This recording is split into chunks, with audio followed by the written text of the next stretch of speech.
is my desire to honor you, Lord, with all my heart I worship you. We worship you. All I have within me, I give you praise. All that I adore, is in you, is in you.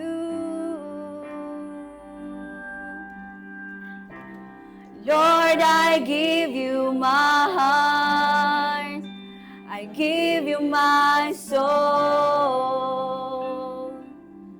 I live for you alone, every breath that I take, every moment I'm awake.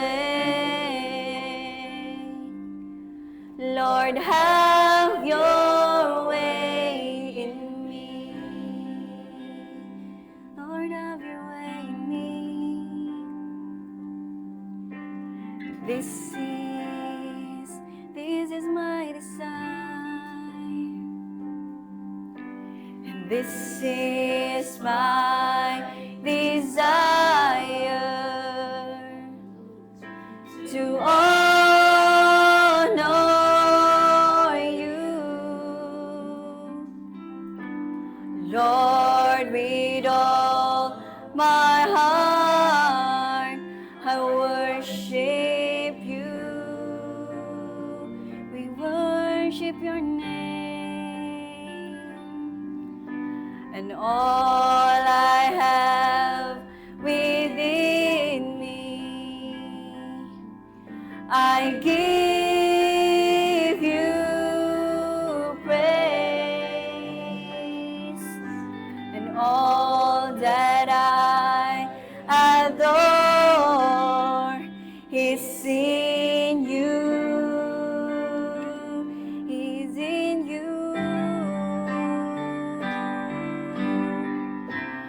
Lord, I give you my heart, I give you my soul. I live for you alone, every breath that I take, every moment I'm awake. Lord, have your ways in me. Lord, I give you my heart, we give you our soul. We live for you, Jesus, for you alone, every breath that I take, every moment I'm awake. Lord, have your ways in me. Lord, I give you my heart, I give you my soul. I live for you alone, every breath that I take, every moment I'm awake. Lord, have your way in me. Lord, have your way in me. Lord, have your ways in me. Have your way in me, Jesus.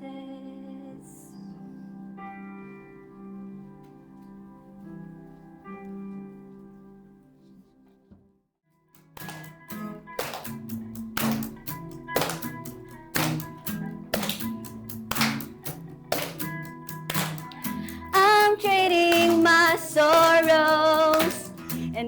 trading my shame. I'm laying them down for the joy of the Lord. I'm trading my sickness, and I'm trading my sickness, and I'm trading my pain. I'm laying them down for the joy of the Lord. We sing, yes, Lord. Yes, Lord, yes, Lord, yes, yes, Lord. Yes, Lord, yes, Lord, yes, yes, Lord. Yes, Lord, yes, Lord, yes, yes, Lord. Amen. Let's sing, I'm trading my sorrows. I'm trading my sorrows, and I'm trading my shame. I'm laying them down for the joy of the Lord. I'm trading my sickness, and I'm trading my sickness, and I'm trading my pain, and I'm laying them down for the joy of the Lord. Let's declare, we sing, yes, Lord. Yes, Lord, yes, Lord, yes, yes, Lord. Yes, Lord, yes, Lord, yes, yes, Lord. Yes, Lord, yes, Lord, yes, yes, Lord. Amen. I am pressed but not crushed. I am pressed but not crushed. Persecuted, not abandoned. Struck down but not destroyed. I am blessed beyond the curse, for His promise will enjoy. That His joy is gonna be my strength. Though the sorrow may last for the night, His joy comes in the morning. I'm trading my sorrows, and I'm trading my shame. I'm laying them down for joy of the Lord. I'm trading my sickness, and I'm trading my sickness, and I'm trading my pain, and I'm laying them down for the joy of the Lord. As we declare, we sing, yes, Lord. Yes, Lord, yes, Lord, yes, yes, Lord. Yes, Lord, yes, Lord, yes, yes, Lord. Yes, Lord, yes, Lord, yes, yes, Lord. Amen. Let's shout our yes, Lord. Yes, Lord, yes, Lord, yes, yes, Lord. Yes, Lord, yes, Lord, yes, yes, Lord. Yes, Lord, yes, Lord, yes, yes, Lord. Amen. All of the people of God, let's declare. Yes, Lord, yes, Lord, yes, yes, Lord. Yes, Lord, yes, Lord, yes, yes, Lord. Yes, Lord, yes, Lord, yes, yes, Lord. Amen. Yes, Lord, susunod kami. Yes, Lord, yes, Lord, yes, yes, Lord. Yes, Lord, yes, Lord, yes, yes, Lord. Yes, Lord, yes, Lord, yes, yes, Lord. Amen. For the last time, let's sing, yes, Lord. Yes, Lord, yes, Lord, yes, yes, Lord. Yes, Lord, yes, Lord, yes, yes, Lord. Yes, Lord, yes, Lord, yes, yes, Lord. Amen. Yes, yes, Lord. Amen. Amen. Amen. Glory, glory to your name. You deserve all the glory, the honor, and praise. Hallelujah. We worship you, Jesus. In this place, move upon us, that may it be reminded for you that you are holy in our lives, that you are mighty, and we worship you right in this place. Glory, glory to your name. 1,000 generations falling down in worship to sing the song of ages to the Lamb. And all who've gone before us, and all who will believe, sing a song of ages to the Lamb. Let's all declare your name. Your name is the highest. Your name is the greatest. Your name stands above them all. All thrones and dominions, all powers and positions. Your name stands above them all, and the angels cry, holy, all creations cries, holy, you are lifted high, holy, holy forever.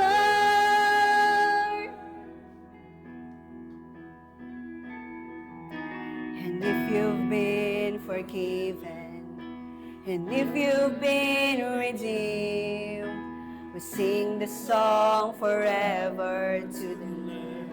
If you walk in freedom, and if you walk in freedom, and if you bear His name, we sing the song forever to the Lamb. Oh, we will sing the song forever and amen. And the angels cry, holy, all creations cries, holy, you are lifted high, holy, holy forever. Hear your people sing, hear your people sing, holy to the King of Kings, holy, you will always be, holy, holy forever. And the angels cry, and the angels cry, holy, all creations cry, holy, you are lifted high, holy, holy forever. Let this be our declaration. Hear your people sing, holy to the King of Kings, holy, holy is your name, holy,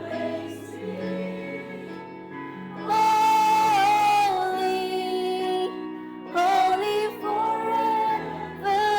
You will always be, you will always be, holy, holy forever. We cry, holy, holy, holy. We cry, holy, holy, holy. We cry, holy, holy, holy is the Lamb. Let's shout with our praise. We cry, holy, and we cry, holy, holy, holy, holy is your name. Holy, holy, holy, you deserve, Lord. Holy, holy, holy, He is the Lamb. We cry your name, and we cry, holy, holy,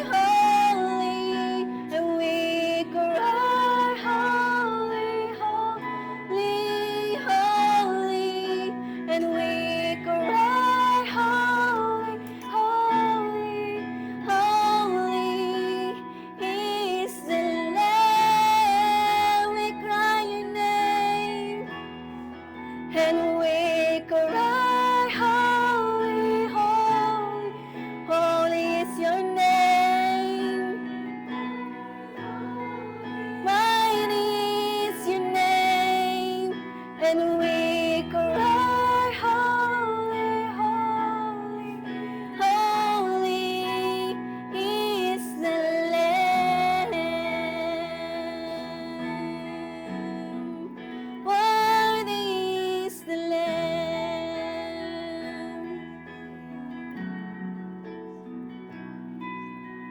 Worthy is the Lamb, seated on the thrones. We crown you now. Crown you now with many crowns. We reign victorious, high and lifted, high and lifted up, Jesus, Son of God,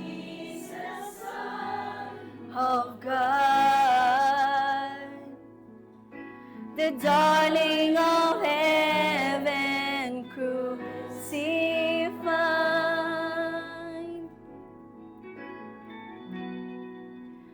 Worthy is the Lamb. Worthy is the Lamb. Worthy is the Lamb, seated on the throne. We crown you now with many crowns. You reign victorious, we high and lifted, and high and lifted up, Jesus, Son of God, the darling of heaven crucified. Worthy is the name, worthy is the Lamb, worthy is the Lamb, worthy is the Lamb, worthy is the Lamb, worthy is the Lamb. All the glory, the honor, and praise, Lord, it belongs to you, for you are worthy, for you are honored to be praised. Your glory, glory to your name. Hallelujah. We shout your name, Jesus. We shout your name, Jesus. We thank you, God. Amen. Let's pray. Oh, you are worthy of all praises. Yes. Heavenly Mother, you are worthy of all our adoration. Amen. Worthy of all our commitment, Lord, our devotion and dedication.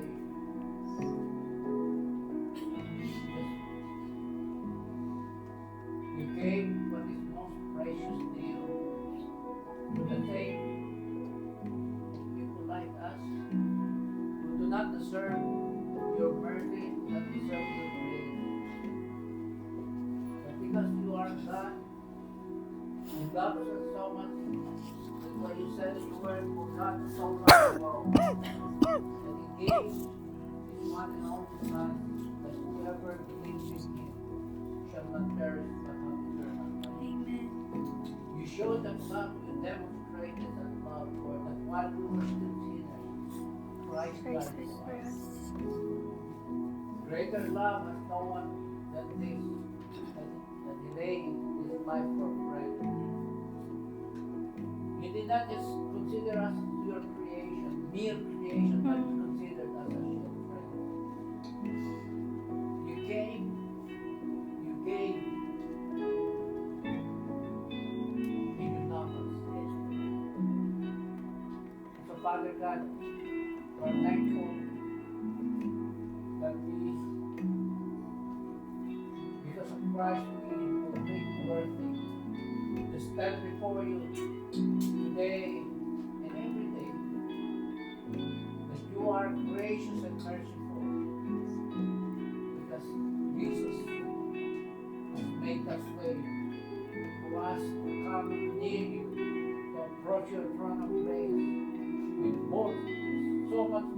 so much confidence, not on our own, Amen. not because we merit, we deserve, we have that favor, but because what your Son did on the cross for us.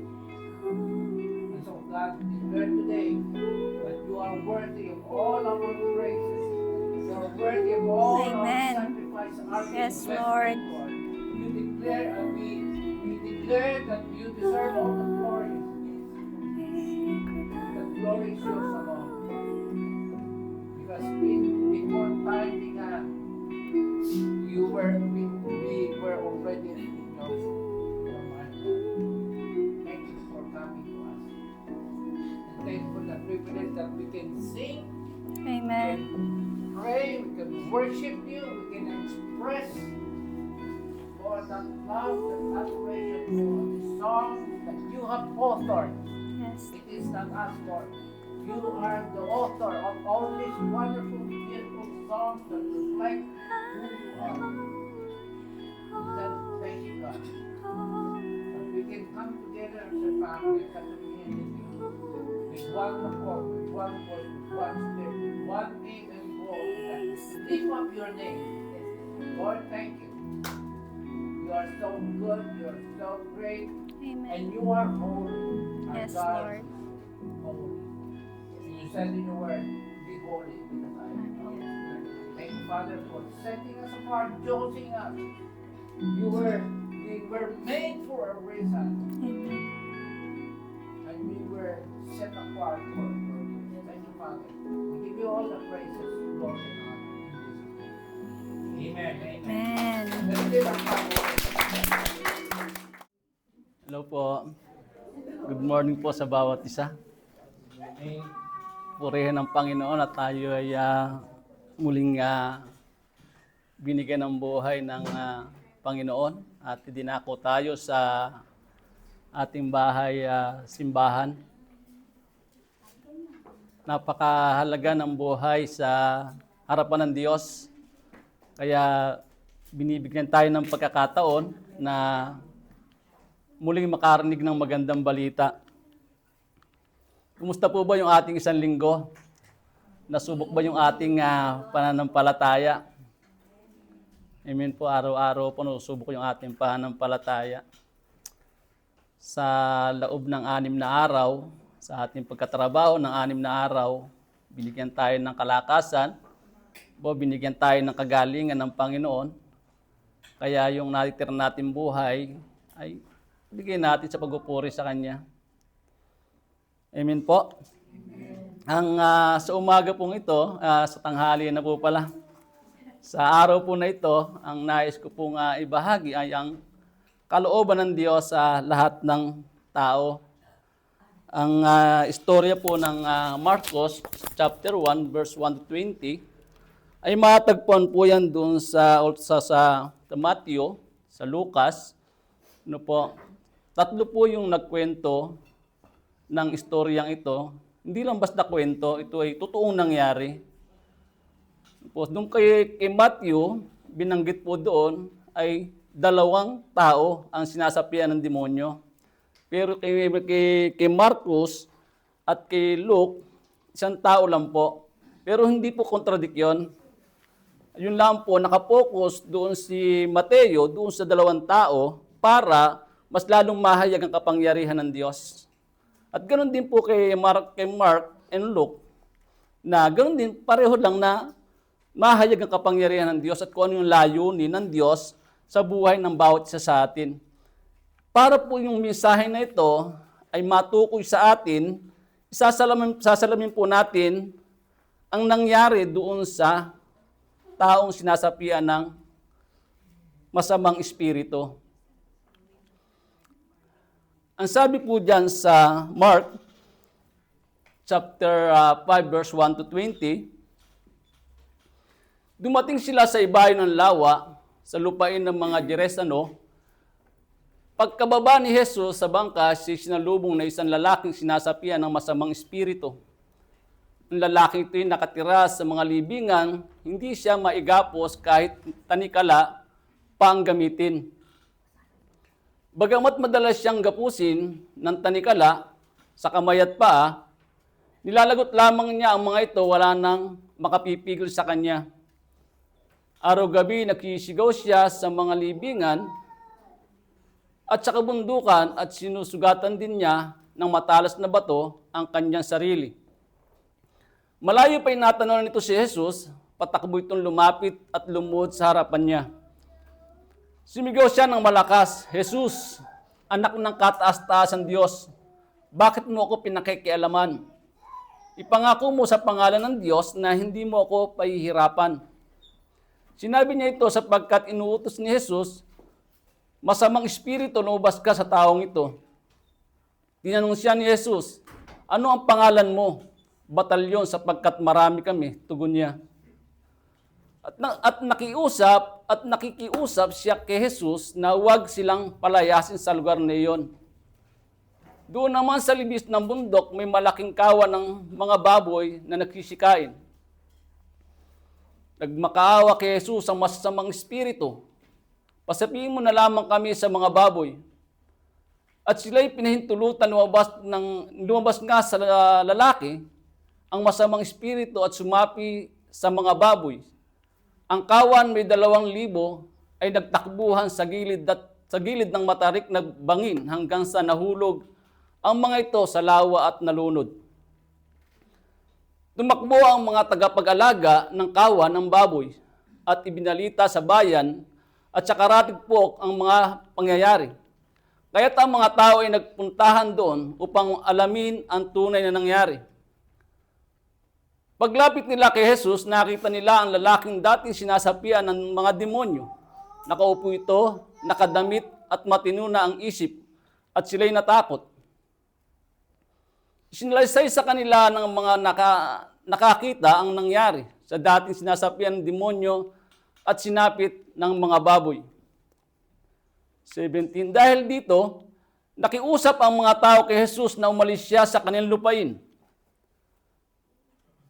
Nang sumasakay na si Jesus sa bangka, nakiusap ang dating sinasapian ng mga demonyo na siya isama niya. Ngunit, hindi pumayag si Jesus. Sa halip ay sinabi niya sa lalaki, "Umuwi ka na at sabihin mo sa iyong mga kamag-anak ang lahat ng ginawa sa iyo ng Panginoon at kung paano siya nahabag sa iyo."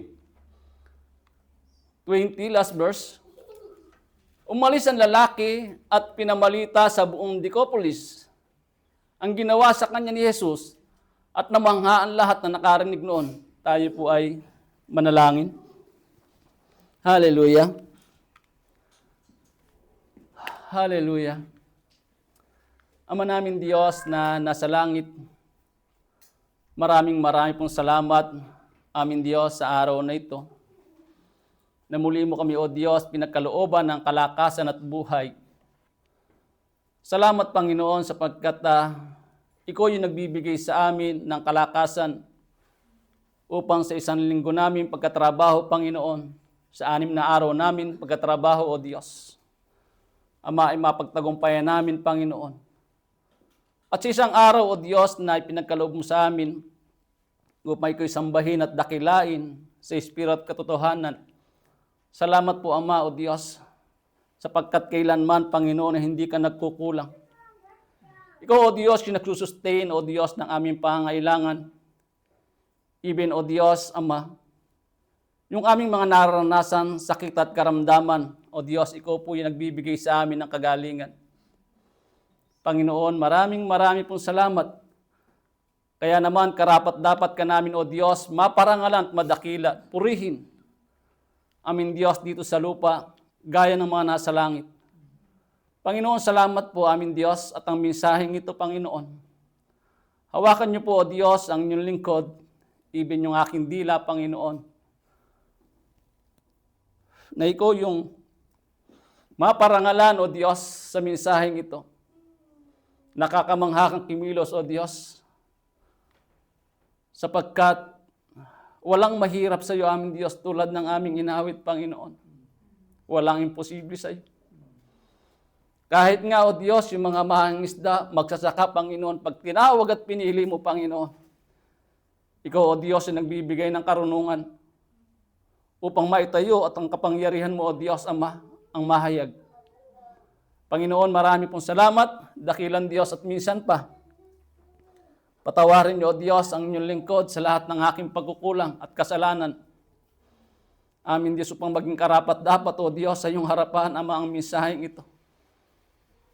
Sapagkat sinabi nga po, Panginoon, ng banal na kasulatan, ang kasalanan namin ang nagiging dahilan kung bakit di mo narinig yung aming panalangin. Kaya, Ama, sa umagang ito, amin Diyos, hugasan niyo ang aming puso't isipan, na ikaw lang amang Diyos ang aming maitaas at maparangalan sa mga natira naming buhay. Panginoon, salamat po, hindi namin alam kung kailan hihinto ang aming hininga.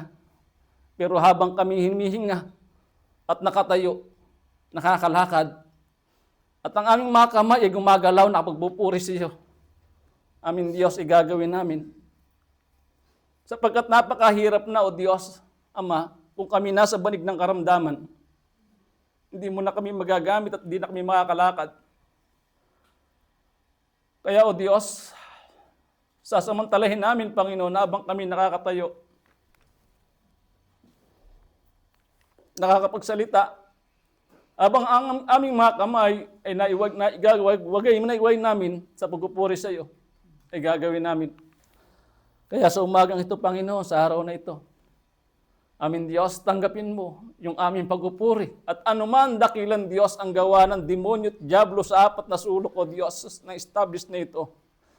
Dakilang Diyos, isa'y namin pinagkakatiwala sapagkat wala kaming kapangyarihan, O Diyos. Ikaw lamang ay may kapangyarihan upang wasakin na namang gawa ng kaaway sa buhay namin. Kaya, O Diyos, kami nagpapasakop sa iyo upang yung gawa ng diablo at demonyo sa aming buhay ay tuluyang lumayo. Panginoon, salamat po. Ito po yung aming samot dalangin sa makapangyarihang pangalan ng aming Panginoong Hesus, ng aming tagapagligtas. Sa tulong, habag at biyaya ng banal na Espiritu. Amen. Sa pananalangin po, ako hindi nahihiyang umiyak. Kahit sa harap ng anak ko, harap ng asawa ko, talagang pagka yung puso ko nagpupuri sa Panginoon, hindi nila mapipigilan yung pagluha ko. Kaya minsan katanong si David, why you're crying, Daddy? Bakit? Kasi ipinanalangin ko kung ano yung gusto kong mangyari sa buhay ng asawa ko, kung ano yung gusto kong mangyari sa buhay ng anak ko. Kasi hindi ko alam kung hanggang kailan ang buhay ko. Kumbaga, sa panalangin ko, masambit ko man lamang sa Panginoon yung nais ko sa buhay ng anak ko at sa buhay ng asawa ko pagdating ng panahon na wala na ako. Kasi hindi natin hawak ang buong natin. Isipin na tayo matatag na nakatayo. Darating ang araw. Sa ayaw at sa gusto natin, ihina yung ating katawan. Ihina yung ating mga organs. Kaya samantalayin natin sa pagpupuri sa Panginoon. Sorry po, talagang emotional pagka nasa gawain ng Panginoon. Patuloy po tayo. Ang layunin po ng misaheng ito ay maunawaan ng kalooban ng Diyos ay kaligtasan at pagbabago ng buhay para sa lahat ng tao. Ano po? Hindi lamang po kaligtasan, meron pong pagbabago na nais maganap sa buhay natin. Amen? Kasi hindi natin maipamumuhay ang kaligtasan kung hindi natin binabago yung ating mga sarili. Hindi natin masasabi na ligtas na tayo tapos yung ugali natin, nandun pa tayo sa dati natin pamumuhay. Kailangan pag sinabi natin kaligtasan, kasama yung ating sarili na binabago ng kaligtasan. Hindi natin ang ating kaligtasan hindi sa ating sarili, kundi sa Diyos nagmumula. Hindi natin kayang iligtas yung ating sarili, mga kapatid, kundi sa Panginoon lamang. Ito po yung ating pag-aaralan. May katanungan, ano nga po ba ang kalooban ng Diyos sa lahat ng tao? Mga kapatid, ang kalooban po ng Diyos, ay marami. Pagka kasi ang kalooban ng Diyos, hindi natin hinanap para tayong walang relasyon sa Diyos. Patay yung ating espiritu kasi wala nga tayong relasyon sa Diyos. Ang Panginoong Hesus po, naparito ay hindi lamang para mamatay. Kung ang mamatay lamang ang dahilan para tayong maligtas, ano po sana noon pa lamang 2 years old siya na hinahanap siya ni King Herod, doon pa lang pwede na siyang mamatay, mga kapatid. Kasi ligtas na tayo. Pero hindi yun ang kanyang naisin. Ang nais niya, yung makarinig tayo ng magandang balita para tayo ay maligtas. Yes, kasama rin yung kamatayan ng ating Panginoong Hesus. Kaya lang kung hindi niya ipangangaral yung magandang balita, paano tayo magkakaroon ng idea para maligtas?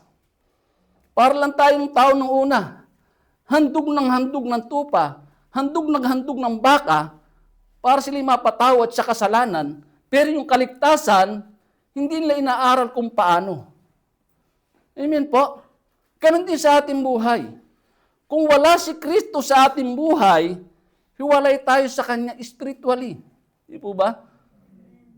Wala sa atin yung tunay na kaligtasan pagkahiwalay tayo kay Kristo. Kaya ang sabi po diyan, ang Espiritu ng Panginoon ay sumasa akin sapagkat hinirang niya ako upang ipangaral sa mga mahihirap ang magandang balita. Lahat tayo mahihirap.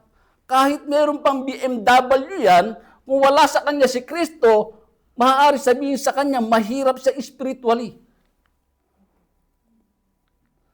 Para lamang sa isang tupang ligaw. Pagka hindi niya kilala ang Kristo, yan po yung pananampalataya ng mga Kristiyano. Sinugo niya ako upang ipahayag sa mga bihag na sila'y lalaya. Marami tayo, alipin tayo. Alipin tayo ng kasalanan, alipin tayo ng mga bisyo. Marami. Kundi dahil kay Kristo, paano tayo makakalaya? Paano tayo magkakaroon ng karunungan upang makaiwas sa mga ganitong sitwasyon ng ating buhay? At sa mga bulag sila'y makakakita. Sinugo ko upang palayain ng mga inaapi at upang ipahayag na darating na ang panahon ng pagliligtas ng Panginoon. Amen po ba? Yun po yung naging dahilan kung bakit hindi pa namatay ang ating Panginoong Hesus nung 2 years old siya. Gusto niya maipangaral yung magandang balita para magkaroon tayo ng idea kung paano tayo maliligtas. Kung namatay, hindi natin alam kung paano tayo maliligtas. Baka naghahandog lang tayo ng bato-bato, akala natin ligtas na tayo. Di ba? Kaya napakahalaga ng pagdating ng ating Panginoong Hesus sa sanlibutan ito, sa mundong ito. Kasi kung hindi dumating ang Panginoong Hesus, mas lalong magulo ang mundo. Kasi walang kapayapaan ng tao. Kaya sabi sa Matthew, chapter 9, verse 35, nilibot ni Jesus ang lahat ng mga bayan at nayon doon. Nagtuturo siya sa kanilang mga sinagoga at ipinangaral ang magandang balita tungkol sa paghahari ng Diyos. Pinagaling din niya ang lahat ng mga taong may sakit at karamdaman. Po ba? Bakit niya pinagagaling? Bakit nangangaral siya? Bakit niya pinagagaling may sakit at karamdaman? Para mas lalo ang mga taong may karamdaman ay mas lalong manampalataya sa Diyos. Mas lalong manampalataya sa Kanya. Hindi po ba? Kasi kung halimbawa ang Panginoon is nangangaral, tapos hindi naman siya ipapakita ng kapangyarihan, maraming tao na hindi maniniwala. Hindi po ba? To see is believes nga tayo, to see is to believes nga tayo, di po ba? Pagka hindi tayo nakakita ng himala, mahirap, hindi ang tao hindi maniniwala kagad. Ang una po, ang ipakita ang tunay na kalagayan ng tao. Ano po ba ang kalagayan ng tao, mga kapatid? Sa panahon natin ngayon, yung pagkakahiwalay espiritual, kawalan ng ganap na direksyon ang layunin. Pagka wala si Kristo, walang direksyon ang layunin natin sa buhay. Alipin tayo ng kasalanan kasi walang kumukontrol sa ating puso kung wala si Kristo. Walang katiyakan ng ating kaligtasan kung wala ang ating Panginoong Hesus. Dumating sila sa ibayan ng lawa, sa lupain ng mga Geresano. Pagkababa ni Jesus sa bangka, siya sinalubong ng isang lalaking sinasapian ng masamang espiritu. Tingnan po natin, ang ating Panginoong Hesus po, ay galing sila sa Galilee. Laglakbay sila at nandun sila sa Sea of Galilee, doon po sila doon po sila inabutan ng bagyo. Inampas sila ng malakas na alon, hangin, ulan. Pero nakita ng mga alagad ang kapangyarihan ng Diyos na patigilin niya yung bagyo, patigilin niya yung alon. Natahimik ang lahat nung sinaway ng Panginoong Hesus ang bagyo, mga kapatid. Ibig sabihin, ang salita ng Panginoong Hesus ay makapangyarihan. Kahit yung mga alon, hangin, bagyo na patitigil ng ating Panginoon. Kaya walang mahirap sa Kanya katulad ng ating inawit. Di po ba? Sabi ko nga, tapos na po yata ang mensahe. Sa music leader pa lang, tapos na natin yung mensahe. Napakaganda ng ating kantahan. Ano po? Kaya makikita natin dito, pagdating ng Panginoong Hesus, sa Jerusalem, sinalubong sila ng laki, sinasapian ng masamang espiritu. Welcome na welcome ang ating Panginoong Hesus sa lugar na iyon. Kahit ang lugar na ito yung lugar ng mga hentil na hindi kumikilala sa Diyos. Na walang kinikilalang Diyos kundi yung kanilang mga sarili. Pero kung mapapansin nyo, kung sino pa yung masamang espiritu, siya pa yung nag-welcome sa Panginoon. Pero yung mga katabing nando, meron kasing katabi ron, yung mga nag-aalaga ng baboy. Hindi siya sinalubong. Yung masamang espiritu pa yung sumalubong dun sa ating Panginoon. Ang lalaking ito ay nakatira sa libingan, hindi na siya maigapos kahit tanikala pa ang gamitin. Bagamat madalas siyang gapusin ng tanikala, sa kamay at paa, nilalagot lamang niya ang mga ito. Wala nang nakakapigil sa kanya. Ibig sabihin, kahit anong tulong ng tao na mapatahimik siya, hindi kaya ng tao. Sapagkat kahit anong gamiting gapos, tanikala nang ang ginagamit. Nakakita mo pa ng tanikala. Di ba gano'ng katibe yun? Pero ito, napapatig niya. Di po ba? Ibig sabihin, kahit anong tulong ng tao sa kanya, hindi kaya. Ibig sabihin, ang makakagapilan sa ganitong sitwasyon, ang ating Panginoon. Sapagkat siya yung hari ng mga hari. Panginoon ng mga Panginoon. Walang makakahigit sa Kanya. Amen. Dahil hindi mo kayang palayain ang sarili mo kung saganang sarili mo lamang. Kahit ako, kung saganang akin lamang, hindi ko ma-message ang mensaheng ito mula sa Panginoon. Ganun din sa ating buhay, mga kapatid. Lahat tayo, kaya tayo nandirito, kasi tayo may mga pinagdadaanan. Tayo may mga karamdaman. Hindi lang physically karamdaman, spiritually sa Panginoon. Sa ating buhay, pag wala sa atin ang Panginoon, patay tayo. Wala tayong relasyon sa Kanya. Kaya nandito tayo dahil kailangan natin ng Diyos sa buhay natin. Kahit yung sakit nang wala ng pag-asa, kayang-kayang pagaligin ng Panginoon yan. Walang imposible sa Kanya. Amen? Yun nga lumpo, nakakalakad eh. Marami na nagpatunay dyan. Sino pa ang hanapin natin kundi ang Panginoong Hesus lamang, sapagkat siya lamang ang daan ng katotohanan at ang buhay, walang makararating sa Ama kundi sa pamamagitan ng ating Panginoong Hesus. Siya yung daan, siya yung ilaw ng ating buhay. Araw-gabi nakisigaw siya sa mga libingan at sa kabundukan at sinusugatan din niya ng matalas na bato ang kanyang sarili. Ibig sabihin, wala po sinasabi sa lungsod, kundi nasa kabundukan siya. Doon siya sa libingan. Ibig sabihin, sa libingan, doon sa mga patay. Ang kanyang sarili ay hindi na ang kinabuhay, kundi patay. Kaya tayo, pagka wala tayo at tayo lagi sigaw ng sigaw, mga kapatid, at wala tayo sa Panginoon, ay tingnan natin yung ating sarili. Baka nasa libingan tayo. Kontrol natin kasi tinawag na tayo ng Panginoon. Nakarinig tayo ng magandang balita. Binigyan na tayo ng pagkontrol sa ating buhay. Lalo na yung ating mga salita kung hindi na makakatulong.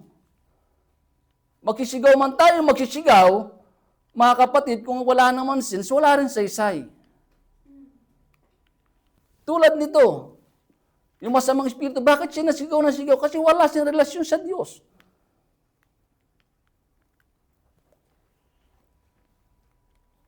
Sabi po sa Ephesians chapter 2, verse 1 to 5, nung unay patay kayo dahil sa inyong pagsuway at mga kasalanan. Sinusunod ninyo noon ang masamang takbo ng mundong ito at napailalim kayo sa espiritu, sa prinsipe ng kasamaan, ang espiritu naghahari sa mga taong ayaw pasakop sa Diyos. Yung nangyari po doon sa mga lalaking sinapian ng masamang espiritu, ganyan po tayo nung tayo hiwalay sa Panginoon. Hindi natin nakakilala ang ating Panginoon. Marami tayong bisyo. Kung ano-anong ginagawa natin sa buhay. Hindi natin naaparangalan ng Diyos sa ating katawan. Diba? Sinasayang natin yung maghapon sa walang kapakundangan sa ating buhay. Amen. Nung nakay Kristo na tayo, saan tayo nakapokus? Sa magandang balita. Sino rito sumasakay ng bus sa Bible at nagbabasa ng Biblia sa cellphone? Amen. Hindi yun, nakasakay ka na nga ng bus. Kung gusto mong mapokus para hindi ka maligaw, saan ka nakatingin? Sa daan, di ba? Pero hindi eh. Saan ka na sa cellphone? Scroll ka na hanggang sa isang oras ang biyahe mo. Nasayang doon sa, hindi ka man lang nakapagbasa ng isang verse. Amen. Nakangiti yung aking asawa. Di ba? Purihin ang Panginoon. Sanayin natin ang ating sarili. Ano? Kasi paglabas natin ng bahay, tayo nanalangin, di po ba? Pagsakay natin ng bus, ano na ginagawa natin? Pagkatapos natin manalangin, pagsakay ng bus, ano na ginagawa natin? Nanalangin tayo, tapos pagsakay na natin ng bus, nandun tayo sa social media, chismis ang nabasa natin. Eh kung yung Bible ang binuksan mo, pagdating mo ron, sa pupunta mo, isang oras ang biyahe, baka nakatatlong chapter ka. Meron pang revelation na darating sa iyo. Meditate natin ang salita ng Diyos. Lalo na pagka biyahe tayo. Kasi ganun din naman eh. Nakapokus ka rin dinadaanan mo. Cellphone focus. Eh kung nakapokus ko sa salita ng Diyos, pagdating mo sa pupuntahan mo, hindi ka lang ligtas. Punong-puno ka pa ng karunungan mula sa Diyos. Amen. Ang totoo tayong lahat dati ring namumuhay ayon sa ating laman at sumusunod sa masamang hilig ng katawan at pag-iisip. Kaya sa ating likas na kalagayan, kabilang tayo sa mga taong kinapuputan ng Diyos. Kabilang tayo dun. Kasi hiwalay tayo sa Kanya. Pero ngayon na kay Kristo tayo, ang sabi diyan, subalit napakasagana ng habag ng Diyos at napakadakila ng pag-ibig niya sa atin. Tayo binuhay niyang kasama ni Kristo noon tayo mga patay pa dahil sa ating pagsuway. Naligtas nga kayo dahil sa kanyang kagandahan loob. Naligtas tayo dahil sa kanyang kagandahan loob. Hindi dahil sa ating sarili. Dahil sa kagandahan loob ng Diyos. Amen. Kaya yung kagandahan loob ng Diyos na ibinigay sa atin, pagyamanin po natin. Hindi lang tamang tayo, nasa ibabaw ng lupang ito, kakain, iinom, magtatrabaho, matutulog, gigising. Hindi po yun ang layunin din sa buhay natin. Upang magkaroon ng magandang layunin, sa atin ng Diyos, gawin natin kung ano ba yung part na tinawag sa atin. Paano makakita sa atin ng kagandahan loob ng Diyos kung hindi natin binabago yung ating sarili? Yung konting bagay lang miinit kagad yung ulo natin. Minsan alam mo na magmimisahe yung asawa mo, di ba? Alam mo na gagamitin siya sa gawain ng Panginoon, dapat medyo yung kontrol naman ng konti, mga kapatid. Amen po ba? Kasi kahit yung kasama natin sa bahay, mga kapatid, kahit yung anak natin, pwedeng gamitin ni Satan yan to destroy you. Amen po ba? Pag tayo na kay Kristo na, kailangan marunong tayong mag-control. Hindi lamang yung lalaki ang nagko-control, pati rin yung babae nagko-control dapat. Napakasagan ng kalooban ng Diyos. Napakaganda. Kaya nga po, sabi ko nga po, kung ang Panginoong Jesus ay hindi dumating para turuan tayo, paano ang buhay para tayo nagsisinghalan dito? Di po ba? Ano po? At kan sabi diyan, ang anak ng tayo na pareho pang hanapin at iligtas ang naligaw. Lahat po ba tayo nakita ng Panginoong Hesus? Dati kasi tayong mga ligaw. Hindi po mga lingaw, mga ligaw tayo dati, mga kapatid. Kasi hindi natin alam yung katotohanan sa buhay natin. Kaya mas matindi ang sasapitin natin kung alam na natin yung katotohanan tapos di natin ginagawa. Kaya napakapurihin ng Panginoon kasi napaka ganda pag may kapartner ka, napapalalahanan ka, ano po, nabibigyan kanya ng advice, payo, di po ba? Kasi kaya hanap kayo ng partner kasi ipanalangin niyo yung makakasama niyo sa buhay. Kung wala naman, may isang mas magandang kapartner, si Jesus Christ. Di po ba? Kung talagang, di ba? Si Jesus Christ ang magandang kapartner. Kung talaga hindi kalooban ng Panginoon, ba't isisiksik natin yung ating sarili sa bagay na hindi kalooban ng Panginoon? Pagka walang revelation ng Panginoon, huwag mo muna ipilit. Hinugin muna natin sa panalangin upang makamtam natin yung magandang kalooban ng Diyos. Kasi ang gusto ng Diyos, yung mapunta ka rin sa isang bagay na pareho niya kayo magagamit sa iglesia. Kaya tayo mga naligaw nung una at nakaranas na ng katotohanan, huwag na tayo magpapaligaw ulit, ay ligaw ulit mga kapatid. Sapagkat ng kaligtasan sa Panginoon lamang, siya yung makapagpapalaya sa atin.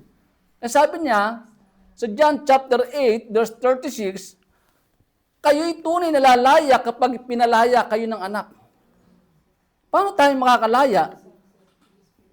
Kung di naman tayo nanampalataya rin sa anak, paano tayo makakalaya kung mismo babalik-balik tayo sa mali nating ginagawa? Sino nakakilala sa asawa ni Lot? Bakit siya naging asin? Di ba? Kasi mas tiningnan pa na niya dati niyang ginagawa kaysa rin sa pagkakatawag sa kanya ng anghel para mailigtas. Wala pa po ng Panginoong Hesus. Ang tinatawag doon yung anghel doon, yung ating Panginoong Hesus. Yung anghel ng Diyos. Binibigyan tayo ng pagkakataon ng Diyos upang mapalaya tayo ng anak. Kaya sabi ko nga po, habang tayo humihinga, may lakas, gamitin natin yung ating sarili sa pagpupuri sa Panginoon. Pag nagising ka ng madaling araw, hindi yung ihing-ihi ka lamang, hindi lang alimpungatan ka lamang. Ang nais ng Diyos ay manalangin ka. Ang nais ng Diyos, ilapit mo yung mga kapatid mo sa pananampalataya. Kaya kung minsan, may nakishare sa atin kung ano yung kanilang nararamdaman, pag nagising ka ng madaling araw, isama mo sila sa panalangin, hindi lamang yung sarili. Hindi pag nananalangin tayo, puro akin.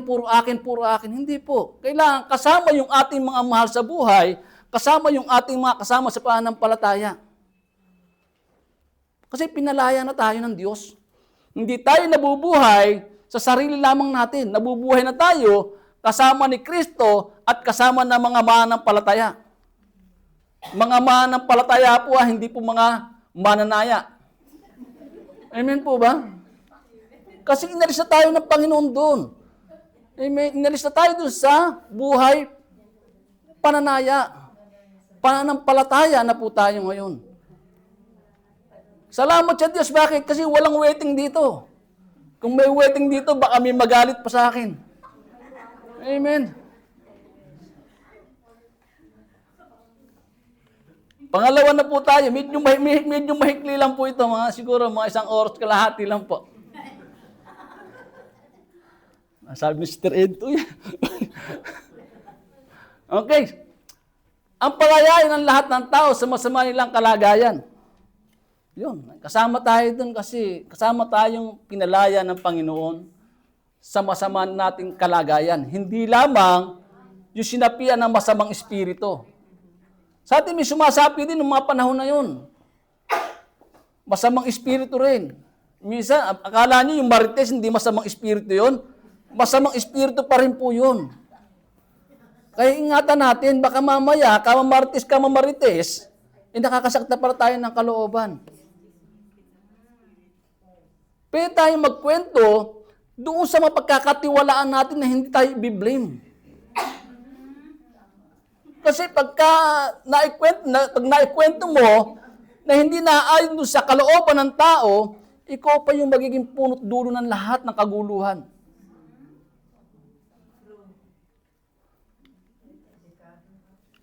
Kaya nga pinalalaya tayo ng Panginoong Hesus. Kaya nga binigyan tayo ng pang-unawa para tayo magkaroon ng karunungan mula sa Diyos. Upang makalaya rin tayo sa ating sitwasyon sa buhay. Malayo pa yung natanong nito si Jesus. Patakbo itong lumapit at lumuhod sa harapan niya. Sumigaw siya ng malakas, Jesus, anak ng kataas-taasan Diyos, bakit mo ako pinakikialaman? Ipangako mo sa pangalan ng Diyos na hindi mo ako pahihirapan. Tingnan niyo po mga kapatid, yung masamang espiritu, kilala ang ating Panginoong Hesus na Diyos. Pero yung tao, ino-offer muna ang salita ng Diyos para makilala si Kristo, natalikuran pa. Paparatangan ka pa ng kung ano-ano. Nagbabanal-banal lang yan. Di mo ba? Kaya ingatan natin yung ating sarili. Dahil once tayo nagkamali ng minsan, hindi lamang yung ating sarili ang paparatangan, kundi yung pati yung Diyos natin pinananampalatayaan. Kristyano pala yan. Ba't ganyan magsalita yan? Parang wala sa kanyang puso ang Kristo. Di ba? Ay, Kristiyano pala yan. Bakit ganyan na ugali niyan? Di ba? Sino nakaparatangan? Hindi lang tayo. Pati yung ating Diyos na pinaglilingkuran. Ilang taon na tayong mananampalataya? 20 years? 40 years? May nabago po ba? Tingnan po nga natin ating mga katabi. Silipin lang natin. Pakita niyo yung magagandang mata niyo. Di ba? Di ba? Malaki po ang pinagbago niyan. Sa kilos pa lang ng isang mananampalataya, sa pananalita pa lang ng isang mananampalataya, makikilala na siya kung siya'y nakikristo. Hindi po yung Kristo sa sabungan, ha? Kasi pagka yung Kristo sa sabungan, hindi po nababago ang buhay nun. May Kristo po sa sabungan, yun po yung tumatawag ng mga logis. Yun po yun. Pero sa atin, ang Kristo rito, mga kapatid, yan po yung tumatawag sa atin para tayo ay maligtas. Kaya tayo nandito, hindi naman na kami tumawag sa inyo. Ang Panginoon. Ang banal na Espiritu, kaya tayo lahat ay nagising. Sa anim na araw natin pagkatrabaho, pagod, hirap, pagsubok, yung isang araw na pinili natin upang sumamba sa Panginoon, napakahalaga. Ganon din ang ginawa ng Panginoong Hesus. Doon sa masamang espiritu, doon sa lalaking naalihan ng masamang espiritu, siya ay hindi Hudyo, siya isang hentil, mga kapatid. Ganong kamahal ng Diyos ang isang kaluluwa. Hindi lamang sinugo ang Panginoong Hesus para sa mga Hudyo. Ganon din sa ating mga hentil nung tayo wala pa kay Kristo. Mapalad tayo sapagkat nakasama tayo sa ganitong gawain ni Kristo. Kaya pagka ina-assign tayo, mga kapatid, dapat nagagalak tayo. Kasi binibigyan tayo ng pagkakataon, na makapaglingkod sa Kanya. Pagka ina-assign ka, Sister Grace, sa prayer meeting, wag A-E-I-O-U ang sagot. Yes, amen. Dalawa lang dapat ay sinasagot ng isang Kristiyano. Yes, amen. Hindi po ba? Pag ina-assign ka ni pastor, para magbahagi ng salita ng Diyos, yes, Pastor, yes, Lord. So, inawit natin, di ba? Di ba? Nakaka-bless pagka nasa gawain ka ng Panginoon. Bakit? Kasi Wala kang kulang na kulang, lalo na kulang sa karunungan. Lalo na ako, inaamin ko, kulang na kulang ako sa karunungan. Bakit nandito ako at nakatayo? Di ba? Dahil sa biyaya at habag ng Diyos sa buhay natin. Yung demonyo, kilala ang Panginoong Hesus na si Diyos. Yung mga tao, Diyos na nga nagpapatunay na si Kristo ay Diyos, tinutwist pa yung magandang balita. Hindi Diyos yan kasi pinanganak ng tao. Di ba? Yung iba naman, ginagamit ang Kristo, pero hindi naman sila nananampalataya na si Kristo ay Diyos. Sila lang daw ang maliligtas. Ba't purihin ang Panginoon? Ang tunay na kay Kristo, makikita yan sa ugali natin. Binabago kasi tayo ni Kristo sa pananalita, sa pagbibiro. Binabago tayo ni Kristo kasi ayaw niya na makasakit tayo ng kalooban ng ating kapwa. Hindi masama magbiro, lalo na kung makakapulutan ng aral. Pero kung biro mo naman, itatamaan ang iyong kapwa, masasaktan. Mas mabuti pa, pigilan na natin ang ating dila. Ayaw ng Panginoon na tayo mahirapan. Yung masamang espiritu, nakikiusap sa pangalan ng Diyos na hindi pahirapan. Tayo po ba? Nung gimising po ba tayo, ano ginawa natin? Una, nagbukas ng cellphone. Di ba? Sino po ang nalangin dito pagising? Sino nakipag-usap sa Diyos noong nagising? Amen. Napakahalaga po niyan. Yung maimulat natin yung ating mga mata sa umaga at makita natin, kapiling natin yung ating asawa at anak. Isang biyaya niya sa buhay natin.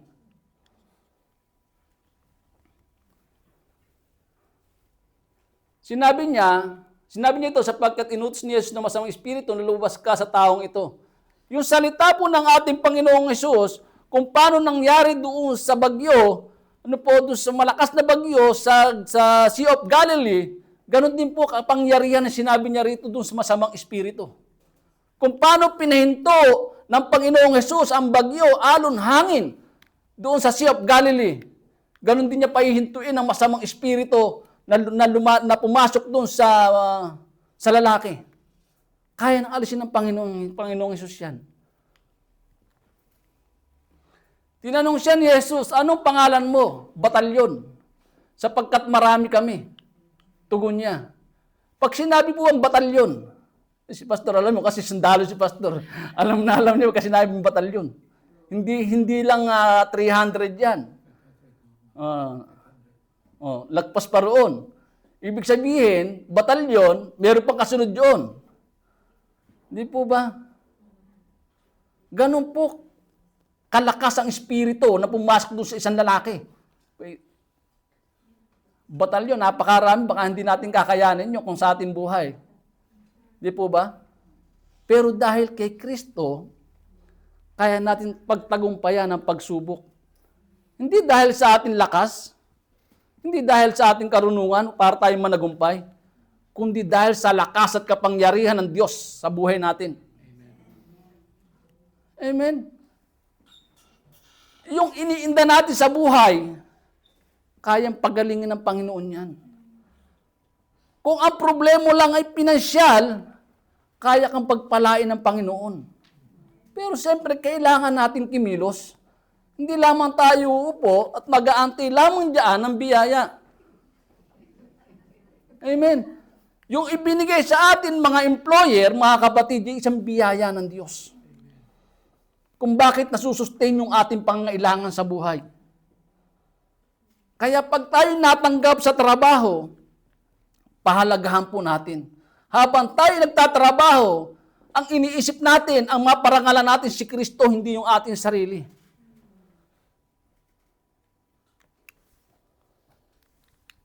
Ganun po tayo kasi Kristiyano tayo eh.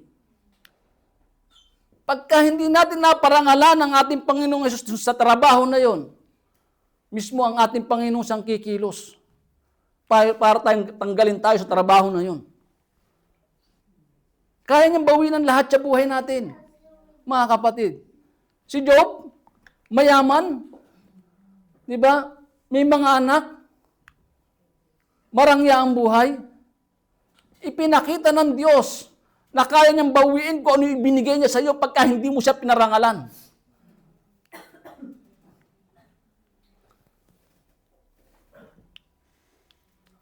At nakiusap kay Jesus na wag silang palayasin sa lugar na iyon.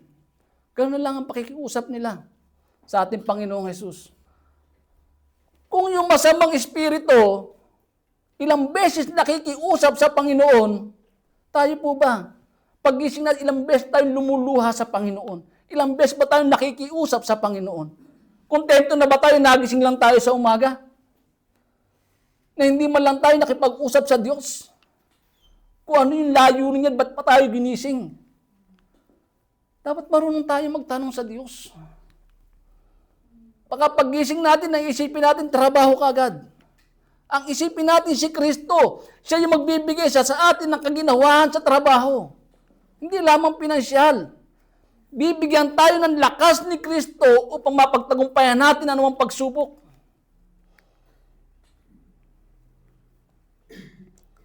Kaya ang sabi po diyan sa Philippians, chapter 2, verse 10 to 11, gayon sa pangalan ni Jesus ay luluhod at magpupuri ang lahat ng nasa langit, nasa lupa, at nasa ilalim ng lupa. Pinatunayan ito ng masamang espiritu kung ano ginawa niya. Di ba? Bakit nasulat ito? Upang magkaroon tayo ng pananampalataya sa Diyos. Kung walang magandang balita, patay rin tayo sa katotohanan. Mas lalo tayo mamamatay sa katotohanan kung alaman natin isang bagay tapos hindi pa natin ginagawa. Alam na natin na ayaw ng Panginoon yung bagay na yun, pero yung pa ng ating ginagawa.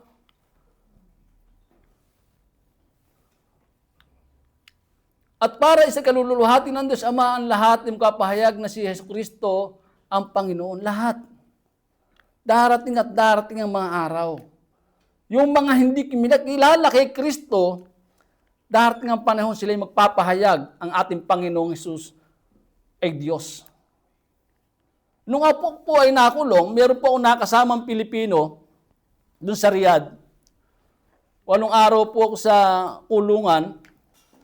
Ang sabi ng Pilipino, Kristyano ka ba? Opo, sabi ko. Bago-bago ako Kristyano noon. Alam ba ka na si Muhammad namatay at hindi na muling nabuhay? Alam ko. Si Buddha namatay at hindi na muling nabuhay? Alam ko rin po.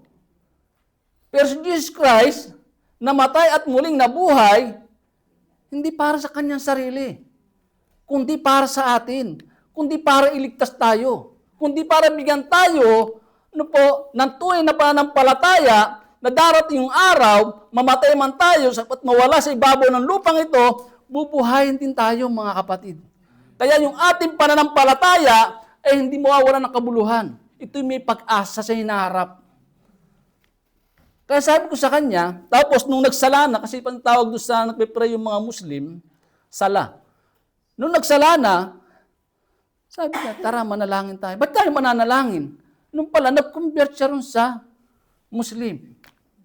Sabi ko, brother, alam mo na pala na ang Panginoong Jesus ay namatay at muling nabuhay, bakit nag-convert ka pa?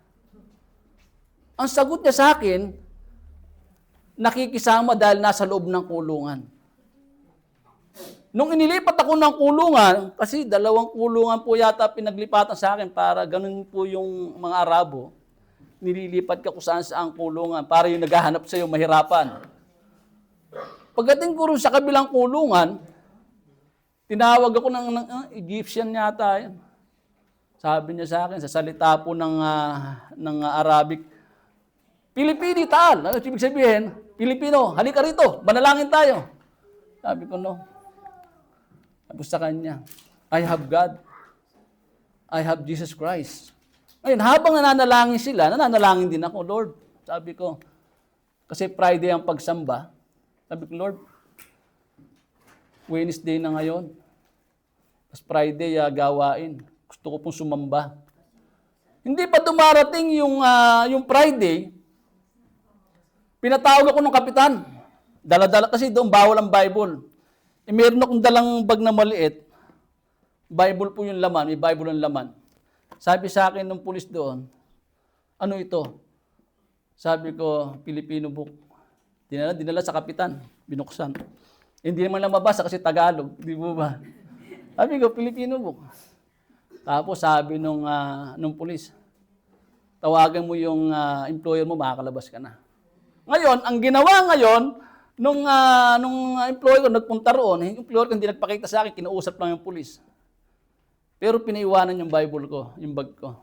Sabi niya, balikan mo after 2 days. Pagbalik ko ron, merong Muslim. Sabi niya, mag-convert ako ng Muslim. Sabi ko sa kanya, kung magkukonvert lang ako ng Muslim, tapos gagamitin ko yung religion nyo, wag na lang. Mas gusto kong manampalataya doon sa tunay na Diyos. Kasi doon, yung bang mutawa ang tawag doon, yung mga pari-parian. Yun po. Kaya napakahalaga, yung ating panghawakan, yung ating pananampalataya, kung sino si Kristo sa buhay natin. Sabi sa Colossian po yan, lang po, mali lang po yung type. Kolosinas ang nangyari. Pasensya na po. Si Kristo ang larawan ng Diyos na di nakakita. Siya ang panganay na anak at pangunahin sa lahat ng mga nilikha, sapagkat sa pamamagitan niya ay nilikha ang lahat na nasa langit at nasa lupa. Nakakita man o hindi, pati ang mga espiritual, nakapangyarihan paghahari pamamahala at umuno. Ang lahat inilikha ng Diyos sa pamamagitan niya at para sa Kanya. Wala, lahat ng nilikha rito, mga kapatid. Amen? Sa pamamagitan ng ating Panginoon. Kahit tayo, nilikha niya tayo, like Christ tayo. Kaya yung ating mga mukha, ganyan ang itsura ng Diyos. Yun nga lang, yun, nagliningning niya, hindi natin makakita yung kanyang mukha. Pero pag nakita nyo, yung ating mga sarili, ganyan na ganyan yung pagkakahugi sa atin. Nilikha niya tayo, kawangis ng Diyos. Ibig sabihin, yung Diyos, may mata, kaya nga tayo naririnig, di ba? Hindi katulad ng iba, may Diyos, hindi nakakarinig, hindi nakakalakad, hindi nakakagalaw. Di po ba? Iba yung Diyos natin. Kimikilos para sa buhay natin.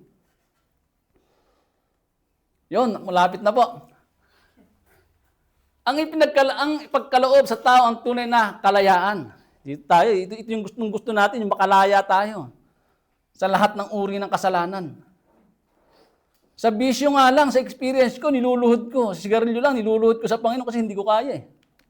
Nakadipa ako doon sa accommodation namin. Umiiyak ako, Lord, ayoko ng manigarilyo. Isang araw, isang kahan sigarilyo ko, nandiyan na lang. Gusto ko pa nga pamigay eh. Tapos biglang may nireveal sa akin ng Panginoon. Ayaw mga manigarilyo, sa iba mo naman ibibigay. Di ba? Ganun gusto ng Panginoon na mabago at makalaya tayo doon sa ayaw niya sa buhay natin. Doon naman sa libis ng bundok ay may malaking kawan ng mga baboy na nagsisikain. Nagmakaawa kay Jesus ang masamang espiritu na pasabihin mo lamang kami sa mga baboy. At sila'y pinahintulutan niya, lumabas nga sa lalaki ang masamang espiritu at sumapi sa mga baboy. Ang kawan na may 2,000 at nagtakbuhan sa gilid ng matarik na bangin hanggang sa nahulog ang mga ito sa lawa at nalunod. Tingnan po natin mga kapatid. Nung ang masamang espiritu nakiusap sa Panginoon, anong ginawa ng Panginoon? Nung nagmakaawa yung masamang espiritu. Di ba? Pinahintulutan ng Panginoon. Tayo, ano ba tayo to? Mga anak tayo ng Diyos. Kaya yung makaawa natin sa Panginoon, yung pakikiusap natin sa Panginoon, kung pangahawakan natin ang salita ng Diyos, ibibigay niya sa atin yung hinihiling at dinadalangin natin. Bakit? Yung masamang espiritu nga eh. Pinagbigyan ng Panginoong Hesus eh. Tayo pa kaya na tao na nilikha niya katulad ng kanyang wangis. Pag nananalangin po tayo mga kapatid, babanggit tayo ng verse. Lord, sinabi mo to eh. Na anuman ang hilingin namin sa panalangin na may pananampalataya, pagkakaloob mo sa amin eh. Lord, sinabi mo to eh. na kung ano hiningi namin sa pangalan mo, sa Ama, ay pagkakaloob mo sa amin. Panghahawakan po natin yun. Kaya may salita ng Diyos upang panghawakan natin. Hindi lamang narinig natin, paglabas natin ng simbahan, wala na ulit, hindi natin natandaan kung ano yung salita ng Diyos na ibinigay sa atin. Ako po natutuwa kasi pag nakakita ako nagno-note, ibig sabihin, pag nagno-note sila, pagdating nila sa bahay o nasakyan sila, nami-meditate nila yung sinusulat nila. Hindi lamang po nag-note, tinakpan, sa isang linggo na ulit bubuksan, mas maganda pa, mga kapatid, pinakinggan natin at naipamuhay. Hindi po masama mag-note, nakatutuwa yan, nakaka-bless. Pasensya na po, kinukuha ko lang, yung asawa ko din, nagno-note po yan. Kaya salamat sa Panginoon kasi meron siya nababasa. Mapakahalaga po ng pagno-note. Sabi ko nga po, pag alis natin ng bahay na nalangin tayo at nasa bus tayo, nasa inyo po kung ano yung gagawin nyo. Kung magbabasa ba kayo ng salita ng Diyos, may Bible apps naman, pwede natin na i-download yun. At tayo ay magbasa habang bumibiyahe. Ang sabi diyan, ang kawan na may 2,000 sa dami, di po ba? 2,000. Nag-iisang tao, 2 tao. Gaano kasama ang nangyari sa tao na yun? Pero nakikilala pa rin niya ang Kristo. Nakikilala pa rin niya ang kataas-taasang anak ng Diyos. Sa atin, ibinabahagi na yung salita ng Diyos. Napakarami pang dahilan ng tao. Pinapatay pa yung mga nagbabahagi ng salita ng Diyos. Sapagkat takot silang malaman ang katotohanan ng ating Panginoong Hesus lamang ang daan ng kaligtasan. Wala nang iba. Sa silong ng langit, ang pangalan ni Kristo lamang ay binigay sa atin upang tayo maligtas. Walang ibang pangalan. Kaya yung isang pangalan na inaangkin niya ang kapangyarihan ng Panginoon, inaangkin niya ang pagiging anak ng Diyos, nasaan na siya ngayon? Nakakulong siya. Sapagkat inagaw niya yung kapangyarihan at katanyagan ng ating Panginoong Hesus. Hindi po chismis yun, ha? Totoo po nangyari yun. Kaya pagka inaagaw natin, ang dapat na parangal ay sa Diyos, mananagot po tayo sa Diyos. Kaya sa iinumin o kakainin natin sa ating buhay, dapat ang napaparangalan si Kristo.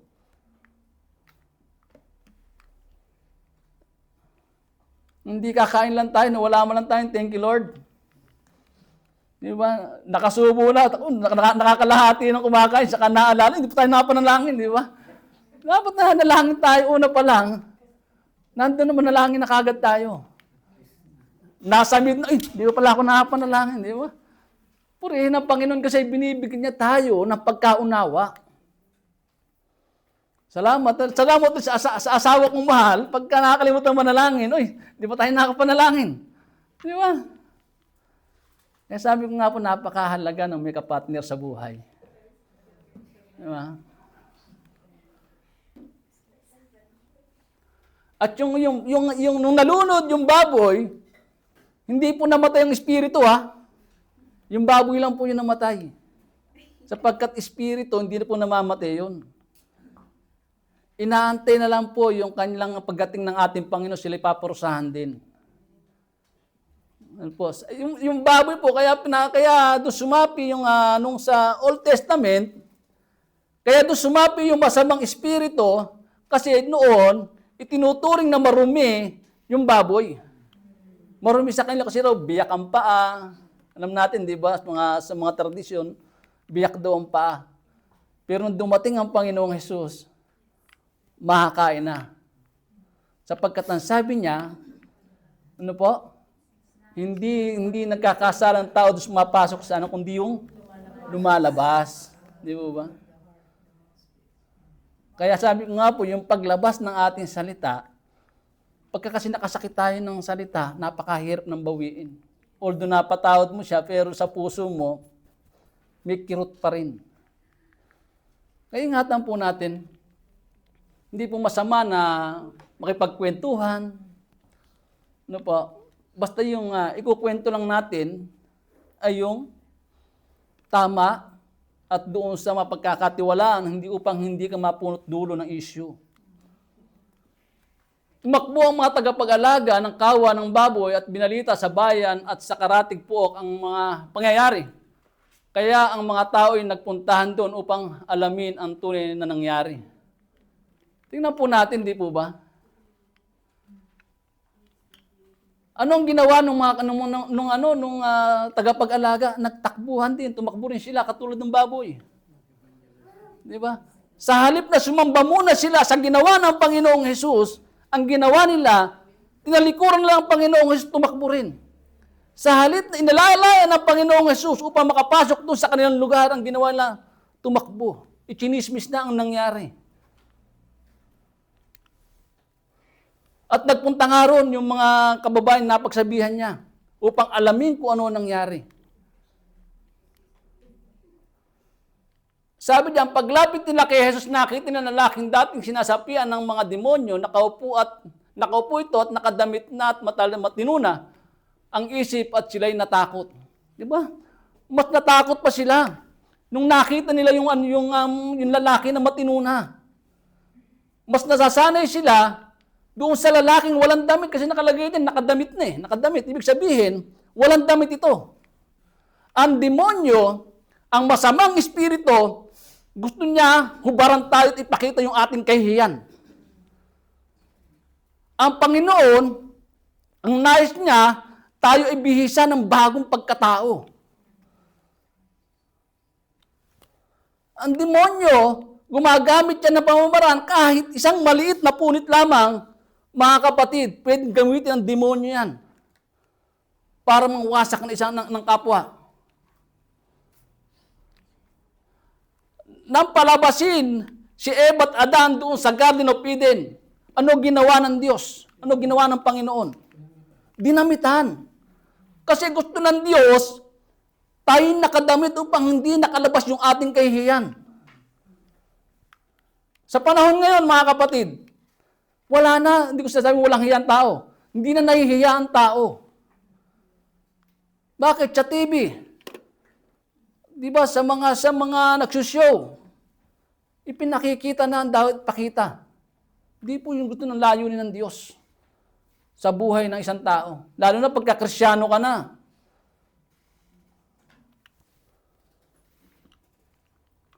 At pag nakikristo tayo, sabi niya, matino ang isip. Yung isip natin, naligaw, napabago-bago ng isip, bumabalik pa sa dati natin bisyo, ayaw po ng Panginoong yun. Gusto niya mabago nga tayo, kaya tayo nakikristo. Nasa halip na i-welcome nila ang Panginoon, sila'y natakot sa ginawa ng Panginoon. Sa halip na sila'y magalak, magpuri sa Panginoon dahil sa himalang ipinakita ni Kristo doon sa masamang espiritu. Minsan, ang tao,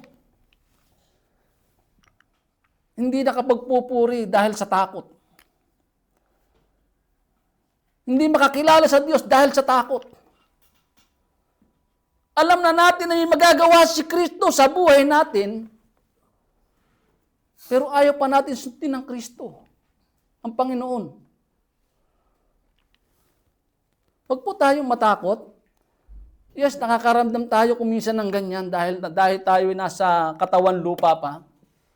May takot, pero may katagumpayan kay Kristo. Siya yung magbibigay sa atin ng lakas upang mapagtagumpayan ang lahat ng pagsubok, sakit, karamdaman, problema, anuman ang ating pinagdaraanan, tumawag tayo sa Kanya. Siya magbibigay sa atin ng kapayapaan. Ang sabi po sa 2 Corinthians 5:17, kaya kung nakipag-isa na kay Kristo, isang tao, isa na siyang bagong nilalang, wala na ang dati niyang pagkatao. Sa halip ito'y napalitan na ng bago. Yan po yung gusto ng Panginoon. Gusto niya, mabago tayo. Laging nababanggit ang verse na ito, mga kapatid. Sapagkat ang salita ng Diyos ay laging bago, hindi naluluma yan.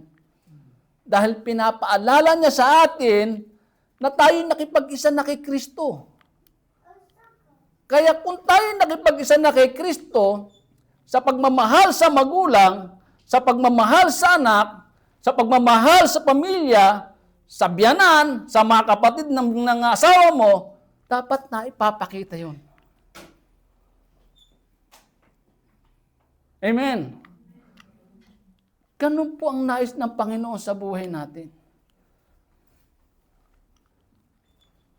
Ngayon, sinasabi natin na kay Kristo tayo. Tapos lapastangan naman tayo sa ating magulang. Di ba? Hindi natin ginagalang. Ano pa yung biyayang matanggap natin? Ang sabi ng Panginoon, igalang mo ang iyong magulang. Sabi ng Panginoon, at siya ay magpapahala sa iyo.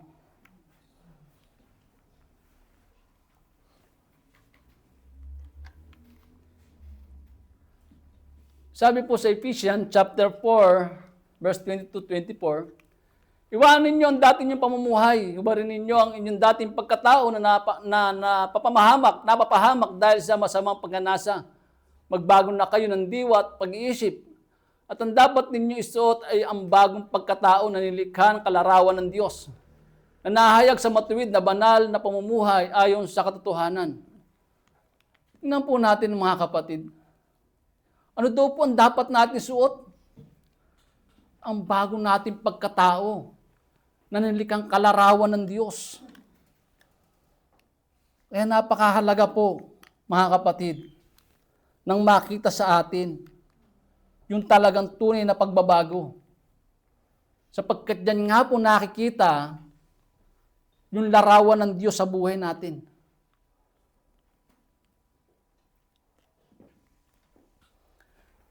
Titus chapter 3 verse 5, 4-5, ngunit nang mahayag sa atin ang kabutihan at pag-ibig ng Diyos na ating tagapagligtas, iniligtas niya tayo hindi dahil sa ating mabubuting gawa, kundi dahil sa kanyang habag sa atin.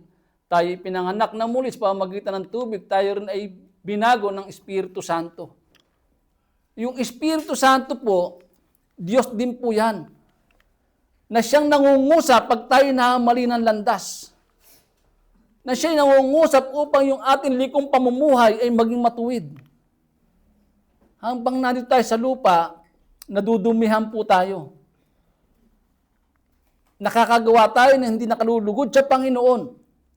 Pero nandyan yung banal na Espiritu upang tayo paalalahanan at ituwid doon sa mali nating ginagawa. Kaya kung talagang tayo nakipag-isa na kay Kristo, tayo po ay bago ng nilalang. Sikapin natin yung dati natin pagkatao, ano po, ay matalikuran natin. Huwag natin balikan upang hindi tayo maging asin, natatapak-tapakan lamang pagdating ng panahon. Ang hindi pagtugon ng tao sa kalooban ng Diyos. Sabi po sa verse 16 and 18, isinalaysay sa kanila ng mga nakakita na nangyari sa dating sinasapian ng demonyo, at ang sinabit ng mga baboy. Dahil dito, nakiusap ang mga tao kay Jesus na umalis siya sa kanilang lupain. Tingnan po natin mga kapatid. Mas pinahalagahan pa nila yung baboy. Kung ano yung nangyari sa baboy, ano po, at nakita nila yung sinasapian ng masamang espiritu, hindi pa sila nanampalataya. Nakiusap pa sila na umalis ang ating Panginoong Hesus sa lupain. Mas pinili pa nila yung kanilang hanap buhay. Sapagkat yung baboy na yun, negosyo nila yung 2,000. Ngayon sa panahon natin, magkano 1 kilong baboy? Sino kumakain ng baboy dito? Di ba? Oh, praise God, di ba? Malinis na po, sabi doon sa salita ng Diyos. Magkano 1 kilo ng baboy?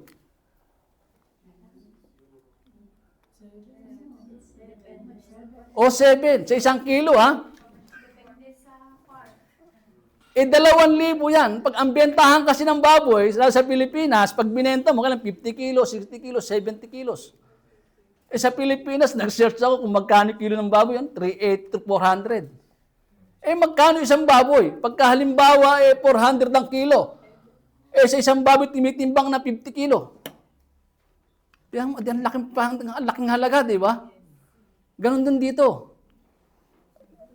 Doon po nasilaw yung mga tao doon sa Jerusalem. Nasilaw sila roon sa baboy, sa kinikita nila sa baboy. Hindi sila nasilaw, hindi sila nagalak doon sa kapangyarihan ng Diyos sa ginawa roon sa lalaki. Mas niyaka pa nila yung marangyang buhay na pangsanlibutan kaysa sa ibibigay sa kanila ng Panginoong Hesus. Kaya napakahirap pong maglingkod ng dalawa sabay, sa Panginoon at sa kayamanan. Dahil kapupuotan ng isa, tatalikuran yung pangalawa.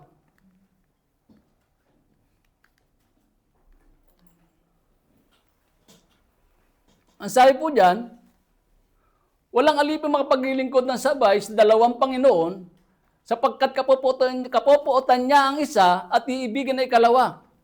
Paglilingkuran ng tapat ng isa at tahamakin na ikalawa. Hindi kayo maaaring maglingkod ng sabay sa Diyos at kayamanan at sa kayamanan. Bakit? Kasi kung nasan yung ating puso, kung nandun ang ating puso, nandun din yung ating pananampalataya. Kung sa kayamanan, nakatuon ang iyong puso, nandun na yung pananampalataya, hindi ka makapaglilingkod sa Diyos. Ngayon, kung pagkakatiwala natin sa Panginoon, yung ganitong bagay, si Lord ang mag-a-add sa atin. Sabi nga, seek ye first the kingdom of God, His righteousness, all these things shall be added unto us. Pangangailangan natin. Pagka-araw na Sunday, marami naghahanap ng part-time yan. Sunday kasi gusto nila malinis yung kanilang bahay. Ngayon, pag nakita ni Kristo ng Panginoong Hesus na siya ang pinili mo, si Lord ang bahala sa pangangailangan mo.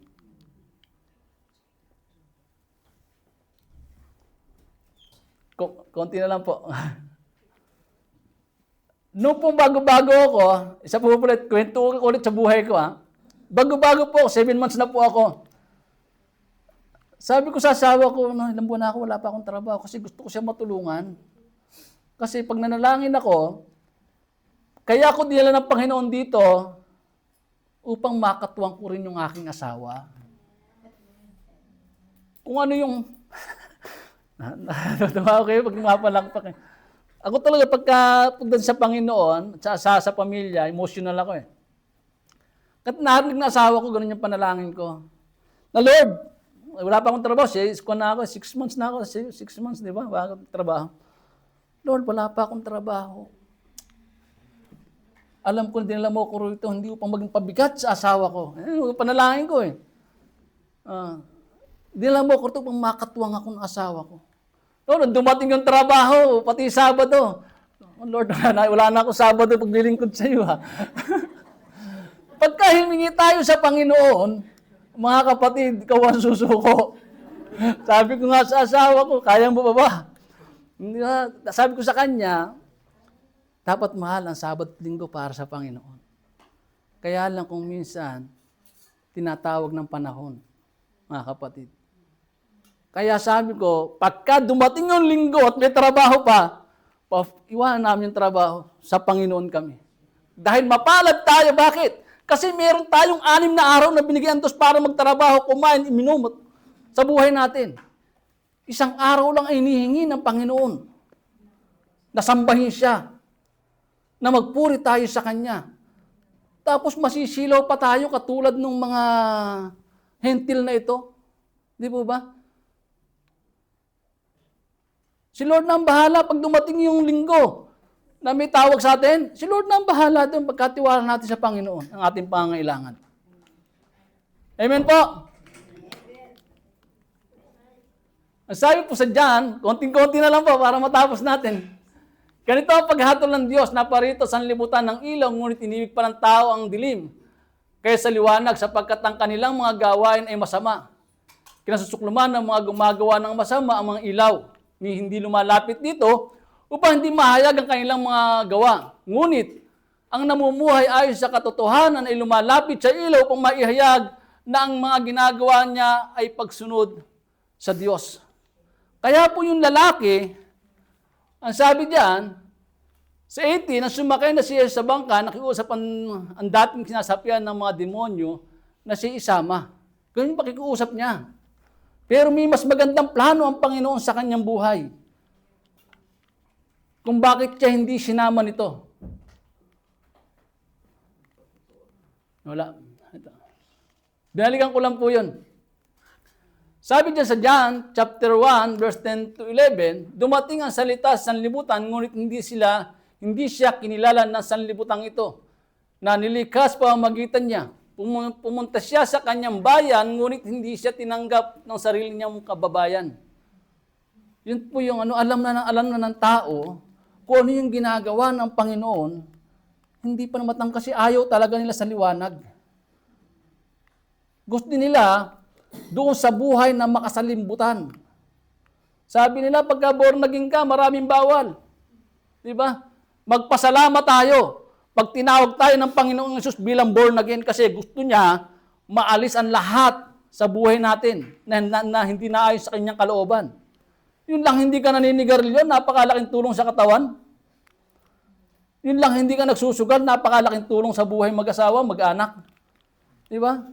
Yung wala kang bisyo sa babae at lalaki, yun lang, mga kapatid, isang biyaya na sa buhay natin.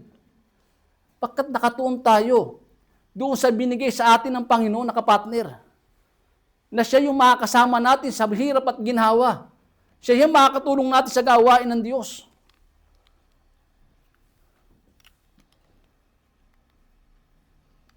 Dito na po, malapit na po, isang-isa na lang. Ano nga po ba ang kalooban ng Diyos sa lahat ng tao? Ang gamitin ang taong binago bilang saksi sa kapangyarihan ng Diyos. Lahat tayo, mga kapatid, na binago. Meron po tayong layunin. May layunin po ang Diyos sa buhay natin.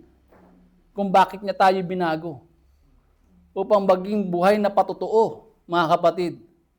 Hindi lang sa lugar na ito, kundi sa ating mga mahal sa buhay. Sabi diyan, nang sumakay na si Jesus sa bangka, nakiusap ang dating sinasapian ng mga demonyo na si isama niya. Ngunit hindi pumayag si Jesus. Sa halip ay sinabi niya sa lalaki, umuwi ka na at sabihin mo sa iyong mga kamag-anak ang lahat ng ginawa sa iyo ng Panginoon at kung paano siya nahabag sa iyo. Hindi lamang ang layunin ng Diyos na sumunod tayo na sumunod. Ang layunin din ng Diyos ay yung maibahagi natin yung kanyang salita. Tulad po ng masamang espiritu, kilala niya ang Panginoon. Di po ba? Sa atin po, kung sumusunod lang tayo, mga kapatid, tapos di naman natin isinasagawa, kilala lang natin ang Panginoon, pero hindi natin siya lubusang kilala. Parang ibang reliyon. Sabi niya, kilala namin si Kristo. Propeta lang siya. Pero ayaw lang tanggapin siya ay Diyos. Minsan nga, tao lang daw siya. Di po ba? Pero pinatunayan ito ng Panginoon. Hanggang ngayon sa buhay natin. Siya'y namatay at muling nabuhay. Siya lamang ang nag-iisa na sinugo ng Diyos para sa ating kaligtasan.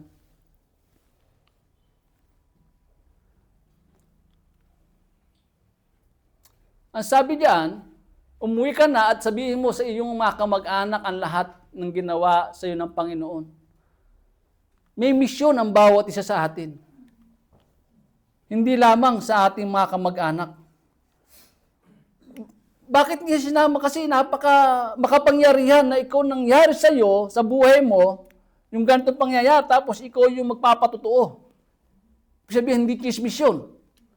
Totoo na nangyari sa buhay niya na siya inalisan ng demonyo.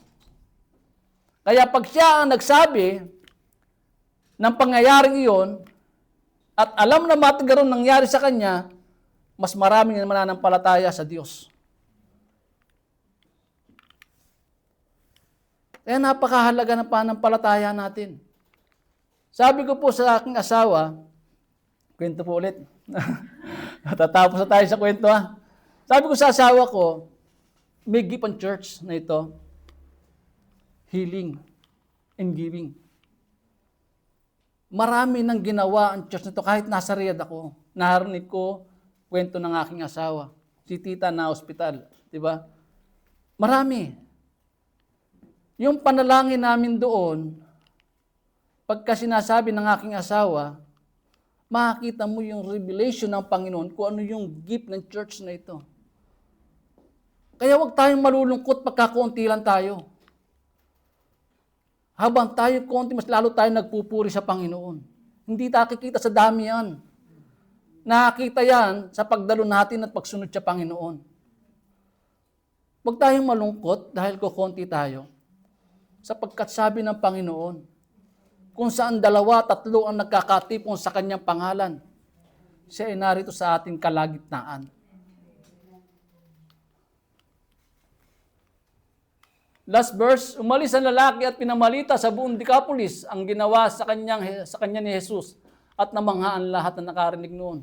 Namangha kasi nangyari sa kanya yung kanyang patotoo. Ikaw ba naman ang alisan ng 2,000 masamang espiritu, bakit hindi magbago ang iyong katawan? Bakit hindi magbago ang iyong mukha? Bakit hindi magbago ang iyong panalita? Bakit hindi magbago ang iyong kilos? Di ba kasi nilayuan ka na ng 2,000 masamang espiritu?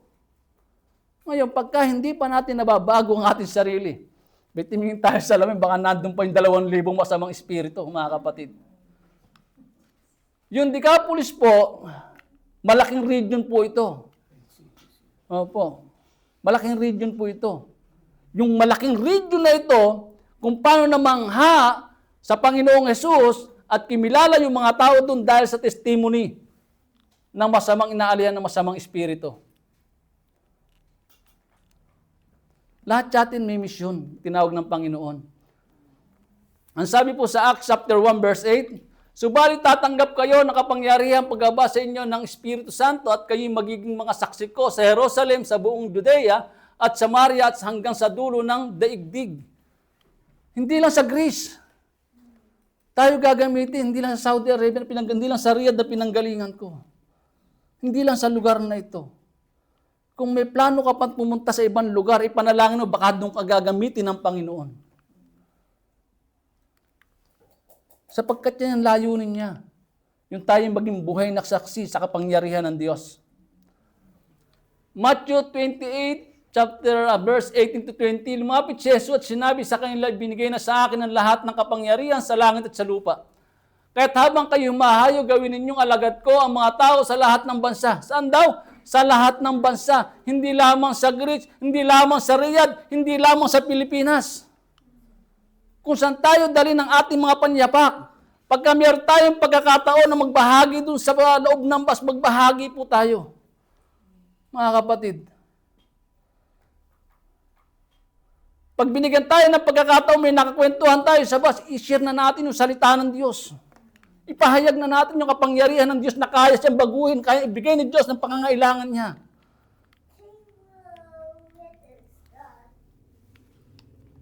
Kaya't habang kayo humahayo, gawin ninyong alagad ko ang mga tao sa lahat ng bansa. Bautismuhan niyo sila sa pangalan ng Ama at ng Anak at ng Espiritu.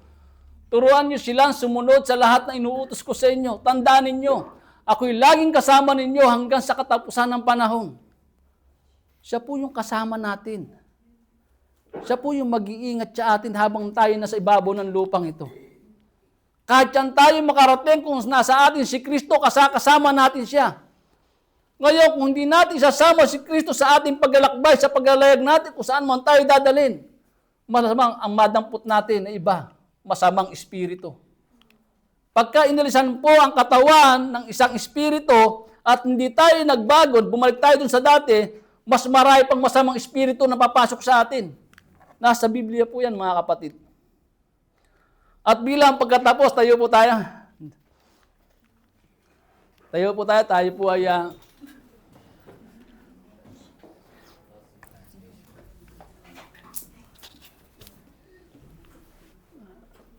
basa po tayo para yung may maiwanan sa atin na mensahe. Sige po, 1, 2, basa po.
Amen. Purihin po natin ang Panginoon. Tayo po ay manalangin. Hallelujah. Ama namin Diyos na banal at dakila. Lubos po kami, O Diyos, nagpapasalamat sa mensaheng ito na pinagkaloob mo sa amin lahat. Salamat, Panginoon, sa kapangyarihan ng salita mo. O Diyos, mapanghawakan namin, Panginoon, yung salita mo, Panginoon. Hindi na po namin, O Diyos, mahahawakan ang yung laylayan ng kasuotan, katulad ng babaeng 12 taon dinudugo. Ang pinangahawakan namin, O Diyos, yung salita mo, O Diyos, na siya nagbigay ng buhay at pag-asa sa amin. Na siya nagbabago, O Diyos, sa buhay namin, kaya kami naririto, Panginoon. Amin Diyos, tulungan niyo po kami, Panginoon. Na yung salita mo, Panginoon, ay maipamumuhay namin, O Diyos. Ama, ikaw yung nagbibigay sa amin, naganap, na karunungan at buhay. Kaya dalangin namin, dakilan Diyos sa amin na pag-aralan, Panginoon. Ama, timi mo sa pinakamatabang parte ng aming puso, Panginoon, pang mag-manifest ito sa aming mga pamumuhay, dakilang Ama. Panginoon, maraming pong salamat, O Diyos, Ama, sa araw na ito. Naganap ang iyong kalooban, O Diyos, sa buhay namin. Na makarinig, O Diyos, ng banal na salita ng kaligtasan. Na magkaroon at madagdagan yung aming pananampalataya, O Diyos, na walang mahirap sa iyo. Panginoon, salamat po. At patuloy po, O Diyos, na dinadalangin namin, Ama, sa oras na ito. Yung mga kapatid namin, dakilan Diyos, Ama, dumaranas na matinding pagsubok, sakit at karamdaman. Tulad, O Diyos, ng aming tinalakay, Panginoon. Kung paano mo, O Diyos, pinagaling, Panginoon, Ama, yung lalaking sinasaniban o sinasapian ng masamang espiritu, O Diyos, ay maranasan, dakilan Diyos, ng aming mga mahal sa buhay, kapatid, pananampalataya, dakilan Diyos ang iyong kapangyarihan, ng kagalingan sa pangalan ng aming Panginoong Hesus. Amen. Yes, Lord. Amin Diyos, narito kami. Mahina, dakilang Ama. Kaya nilalapit namin sa iyo ang aming kahinaan, dakilan Diyos na ikaw lamang ang magbibigay sa amin ng kalakasan at kagalingan, O Diyos. Yes. Batid mo at alam mo yung aming mula ulo hanggang talampakan namin, dakilan Diyos. Yung mga organs namin, dakilan Diyos, na nangihina, Panginoon. Ay bigyan mo ng kalakasan, Panginoon, upang mapaglingkuran ka pa namin, O Diyos. Even yung aming dugo at laman, Panginoon, naman na umaalipin ang sakit at karamdaman, Panginoon, ay bigyan mo ng kagalingan, O Diyos. Ama, walang imposible sa iyo, Ama. Yes. Hindi namin mahawakan, O Diyos, yung laylayan ng kasuotan ng aming Panginoong Hesus. Pero yung salita niya, dakilang Diyos na iniwanan mo sa amin, Panginoon, yun ang pinangahawakan namin sapagkat ito'y buhay, mabisa, dakilang Diyos. Amen. Yes. Ama, marami pong salamat. Amin Diyos, sa oras na ito, batid mo at alam mo yung pinagdaraanan ng bawat isa. At dalangin ko, Panginoon, Ama, sa bawat kapatid ko na narito, kung paano mo sila, amin Diyos, Ama, din narito ng ligtas, mapayapa, dakilang Diyos ang kanilang buhay, Panginoon. Ihatid niyo po sila, O Diyos, sa pansamantala nilang tirahan, Panginoon, ligtas, mapayapa at punong-puno ng biyaya at pagkapahala, O Diyos, nagmumula sa iyo. Amen. Panginoon, salamat po sa buhay ng bawat isa, Panginoon. Amin Diyos, kayo po yung magpahala at maparangalan, O Diyos, sa mensaheng ito. Yes. Panginoon, maraming pong salamat, amin Diyos. Ito po yung aming samot dalangin sa pinakamataas at makapangyarihang pangalan ng aming Panginoong Hesus na aming tagapagligtas. Sa gabay at kapangyarihan ng banal na Espiritu. Amen. Amen.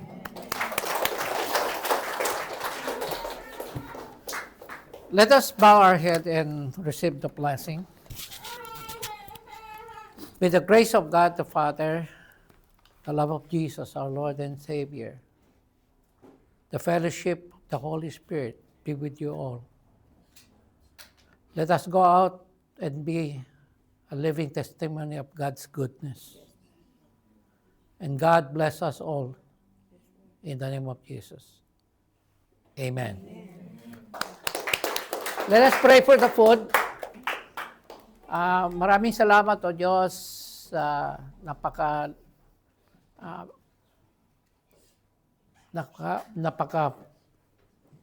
puno ng kapangyarihan ng iyong salita na aming tinanggap. Labis po na pagpapala ang tinanggap namin na spiritual sa araw na ito. At ngayon, Lord, salamat din sa pagpapala na pinagkaloob niyo para sa aming physical na katawan upang kami may lakas na physical at patuloy na magsisilbi sa inyo.